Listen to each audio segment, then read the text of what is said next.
23 হিজরির শেষের দিকের কথা।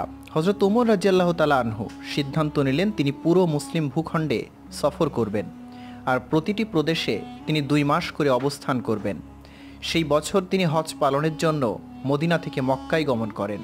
ফেরার সময় তিনি আবতাহ উপত্যকায় অবস্থান করে আল্লাহর নিকট দোয়া করলেন, হে আল্লাহ, আমি বৃদ্ধ হয়ে গেছি, আমার শক্তি এখন দুর্বলতার দ্বারা পরিবর্তিত হচ্ছে, আমার প্রজারা দূর দূরান্তে ছড়িয়ে ছিটিয়ে আছে। আমার আশঙ্কা হয় আপনি তাদের ব্যাপারে আমাকে জিজ্ঞাসাবাদ করবেন, আর হে আল্লাহ, আমাকে আপনার রাস্তায় শাহাদাত নসিব করুন এবং রাসূলের শহরে মৃত্যুদান করুন। হযরত ওমর রাদিয়াল্লাহু তাআলা আনহুর খেলাফতের শেষের দিকে মুসলিম বিশ্বের সীমানা অনেক বিস্তৃত হয়েছিল। পারস্য সম্রাটের বাদশাহী তখন অতীত হয়ে গিয়েছে। রোমানরা তখন এশিয়া থেকে পালিয়ে ইউরোপে আশ্রয় নিয়েছে। ইহুদিদেরকে আরব ভূমি থেকে বিতাড়িত করা হয়েছিল। শাম এবং মিশর থেকে খ্রিস্টানদের প্রভাব মুছে যাচ্ছিল। মানুষ দলে দলে ইসলামের সৌন্দর্যে মুগ্ধ হয়ে ইসলামের ছায়াতলে আশ্রয় নিচ্ছিল। এর মধ্যেও কিছু লোক নিজের স্বার্থে বাহ্যিকভাবে কলেমা পড়ে মুসলমানদের বেশভূষা ধারণ করে।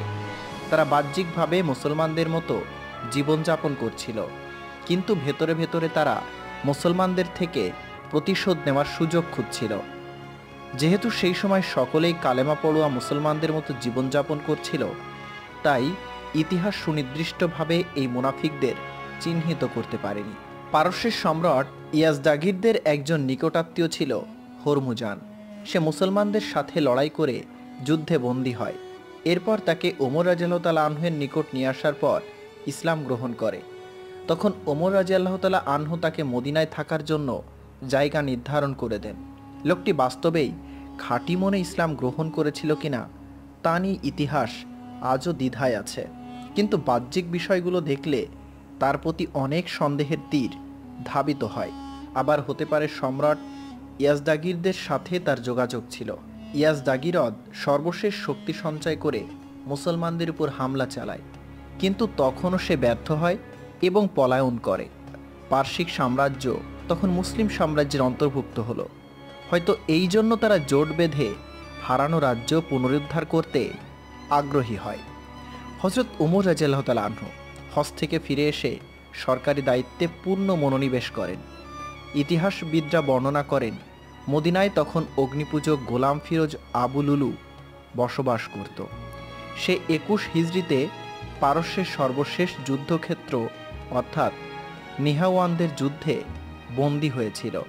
মদিনায় আনার পর হযরত মুগিরা রাদিয়াল্লাহু তাআলা আনহুর ভাগে উক্ত গোলাম পড়ে। ব্যক্তিগতভাবে সে একজন চিত্রকর, কাঠমিস্ত্রি এবং কামার ছিল। বিভিন্ন জিনিস তৈরিতে সে অত্যন্ত দক্ষ ছিল। ইসলামী রাষ্ট্রের সীমানা বৃদ্ধি পাওয়ার পর ওমর রাদিয়াল্লাহু তাআলা আনহু অমুসলিমদের মদিনায় থাকতে দিতেন না, কিন্তু তার শৈল্পিক গুণের মাধ্যমে মদিনাবাসীর উপকৃত হওয়ার বিষয়টি সামনে হযরত মুগিরা রাদিয়াল্লাহু তাআলা আনহু ওমর রাদিয়াল্লাহু তাআলা আনহুর নিকট সুপারিশ করলে তিনি ফিরোজকে মদিনায় থাকার অনুমতি দেন। তৎকালীন সময় নিয়ম ছিল যোগ্যতা সম্পন্ন গোলামদের দ্বারা ব্যক্তিগত সেবা নেওয়ার পরিবর্তে তাদেরকে নিজ নিজ কাজ ও পেশা গ্রহণের সুযোগ প্রদান করা। কাজের মাধ্যমে সে যে পারিশ্রমিক লাভ করবে তার একটি অংশ মনিবকে দিবে, যাকে খারাজ বা কর বলা হয়। হযরত মুগিরা বিন শুবা রাদিয়াল্লাহু তাআলা আনহু ফিরোজের লাভ থেকে দৈনন্দিন 2 দিরহাম বা 250 টাকা কর বাবদ নিতেন। কেননা ফিরোজের ব্যবসা অনেক ভালো চলত। ফিরোজ প্রতিদিন 250 করে মনিবকে দিতে অপারগতা প্রকাশ করে ওমর রাদিয়াল্লাহু তাআলা আনহুর নিকট অভিযোগ করে বলে, আমার মনিব আমার থেকে বেশি পরিমাণে কর আদায় করেন। ওমর রাদিয়াল্লাহু তাআলা আনহু তাকে জিজ্ঞেস করেন, কত উসুল করেন? সে উত্তর দেয়, প্রতিদিন 2 দিরহাম বা 250 টাকা।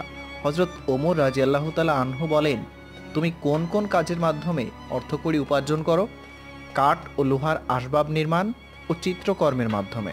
সব শুনে ওমর রাদিয়াল্লাহু তাআলা আনহু তাকে বললেন, তোমার রোজগার হিসেবে তো কর বাবদ টাকা ঠিকই আছে, এতে তো কোনো বেশি পরিমাণ আদায় করা হচ্ছে না। ফিরোজ তখন এই বলে চলে যায় যে তার ইনসাফের পাল্লা আমি ছাড়া সবার জন্যই অবারিত।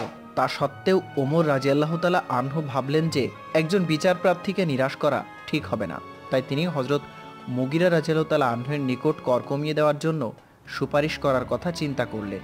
কয়েকদিন পর ফিরোজকে কোথাও যেতে দেখে তার মনোতুষ্টির জন্য ওমর রাদিয়াল্লাহু তাআলা আনহু বললেন, শুনলাম তুমি নাকি ভালো ধরনের চাক্কি বানাতে পারো, আমাকে কি একটি বানিয়ে দিবে? সে তখন আশ্চর্য ভঙ্গিতে বলল, আমি এমন চাক্কি বানাবো পূর্ব এবং পশ্চিমে বসবাসকারী সকলেই তা দেখতে পারবে। হযরত ওমর রাদিয়াল্লাহু তাআলা আনহু তার কথাবার্তায় প্রতিশোধের গন্ধ পাচ্ছিলেন। সাথী সঙ্গীদের তিনি বললেন, এই গোলাম তো আমাকে হুমকি দিয়ে গেল, তা সত্ত্বেও তিনি তাকে গ্রেপ্তার করেননি। ২৭ জিলহজ বুধবার আমিরুল মুমিনিন রীতিমতো ফজরের নামাজ পড়ার জন্য মেহরাবে উপস্থিত হন। যখনই তিনি তাকবীরে তাহারিমা বলেন, তখন লুকিয়ে থাকা ফিরোজ বেরিয়ে আসে। সে ওমর রাদিয়াল্লাহু তাআলা আনহুর পিঠে খঞ্জর দ্বারা পরপর ৬টি আঘাত করে। অসম সাহসী এবং পাহাড়সম হিম্মতের অধিকারী ওমর রাদিয়াল্লাহু তাআলা আনহু কোনরূপ টু শব্দটিও করেননি। আঘাতে তিনি মারাত্মক আহত হয়ে পড়ে যান। আক্রমণটি এতটাই আকস্মিক ছিল যে পেছনের কাতারে দাঁড়ানো মুসলমানরা টেরই পাননি কিছু। যখন তারা ওমর রাদিয়াল্লাহু তাআলা আনহুর কেরাতের আওয়াজ শুনতে পেলেন না, তখন পেছনের কাতারের লোকেরা তাসবিহ বলে লোকমা দিতে থাকে। এর মধ্যেই ফিরোজ পলায়ন করে। কেউ কেউ বিষয়টি বুঝতে পেরে তাকে পাকড়াও করার চেষ্টা করেন, কিন্তু সে তাদেরকেও খঞ্জর দ্বারা আঘাত করে। প্রায় ১৩ জন মুসলমান রক্তাক্ত হয়ে পড়ে যান। তার খঞ্জর চালানোর দক্ষতার কথা আগে কেউ জানত না। আঘাত এতটাই তীব্র ছিল যে ৯ জন মুসলমান তৎক্ষণাৎ সেখানে মারা যান। গ্রেপ্তার হওয়া থেকে বাঁচার জন্য ফিরোজ নিজের গলায় খঞ্জর চালিয়ে আত্মহত্যা করে। আমিরুল মুমিনিন আহত হয়ে মেহরাবে পড়েছিলেন। তার হুঁশ তখনও ছিল। তিনি নামাজ পড়ানোর জন্য আব্দুর রহমান ইবনে আউফ রাদিয়াল্লাহু তাআলা আনহুকে সামনে বাড়িয়ে দেন। তিনি সংক্ষেপে ২ রাকাত নামাজ পড়ান। ধারালো খঞ্জর ওমর রাদিয়াল্লাহু তাআলা আনহুর পেট ও পিঠ ছিঁড়ে ফেলেছিল। এরপরও তার অনুভূতি নিয়ন্ত্রণে ছিল।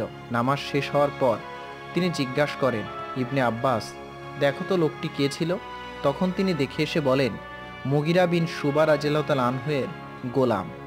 ওমর রাদিয়াল্লাহু তাআলা আনহু তখন বলেন, ও আচ্ছা, তাহলে সেই কারিগর? উত্তরে বলা হলো, জি হ্যাঁ, সেই। এরপর হযরত ওমর রাদিয়াল্লাহু তাআলা আনহু বলেন, আল্লাহ তাকে ধ্বংস করুন, আমি তো তার ব্যাপারে ইনসাফের ফয়সালা করেছিলাম। তিনি আরও বলেন, আল্লাহর শুকরিয়া যে তিনি কালেমা পড়ুয়া কারো হাতে আমাকে মৃত্যুদান করেননি। ওমর ফারুক রাদিয়াল্লাহু তাআলা আনহুকে তখন উঠিয়ে নিয়ে ঘরে যাওয়া হয়। আঘাত অত্যন্ত মারাত্মক ছিল, রক্ত কোনোভাবেই বন্ধ হচ্ছিল না, এজন্য তিনি বারবার বেহুশ হয়ে যাচ্ছিলেন। তাকে খাবার হিসেবে প্রথমে নাবিজ এবং দুধ দেওয়া হয়, কিন্তু সব কিছু ক্ষতস্থান দিয়ে বের হয়ে যাচ্ছিল। এটা দেখে চিকিৎসক তার জীবনের ব্যাপারে নিরাশা প্রকাশ করে। পুত্র আবদুল্লাহ রাদিয়াল্লাহু তাআলা আনহু তার দায়িত্বে থাকা ঋণের হিসাব করে। দেখা যায় তার পরিমাণ ৮৬,০০০ দিরহাম। এগুলো কোনটির পর কোনটি আদায় করতে হবে তা তিনি সন্তানকে বুঝিয়ে দেন। পরবর্তী খলিফা নির্বাচনের চিন্তা অবশ্যই তার ছিল, এজন্য তিনি অত্যন্ত যৌক্তিক ফায়সালা করেন। তিনি ৬ জন মহান সাহাবীর নাম উল্লেখ করেন।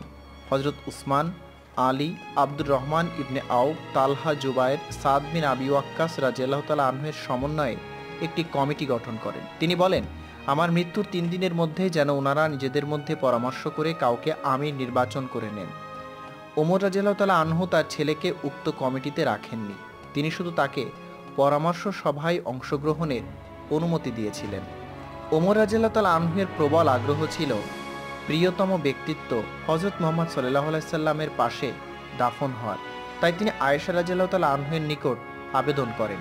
তখন আয়েশা রাদিয়াল্লাহু তাআলা আনহু তাকে বলেন, আমি জায়গাটি আমার জন্য পছন্দে রেখেছিলাম, কিন্তু আমি ওমরকে প্রাধান্য দিচ্ছি। ওমর রাদিয়াল্লাহু তাআলা আনহু যখন তিনি এটা জানতে পারেন, তখন তিনি বলেন, এর চেয়ে বড় কোনো তামান্না আর নেই। ৩ দিন আহত থেকে ২৪ হিজরির মহররম মাসের ১ তারিখে পৃথিবীর ইতিহাসের এই নজিরবিহীন শাসক মৃত্যুর ডাকে সাড়া দেন। হযরত শুআইব বিন রুমি রাদিয়াল্লাহু তাআলা আনহু ওমর রাদিয়াল্লাহু তাআলা আনহু অসুস্থ হওয়ার পর ইমামতির দায়িত্ব পালন করেন। জানাজাও তিনি পড়ান। পরবর্তী খলিফা নির্বাচন হওয়া পর্যন্ত তিনি নামাজের দায়িত্ব পালন করেন। ইন্তেকালের পর ওমর রাদিয়াল্লাহু তাআলা আনহুকে রাসূল সাল্লাল্লাহু আলাইহি সাল্লাম ও আবু বকর রাদিয়াল্লাহু তাআলা আনহুর পাশে সমাহিত করা হয়।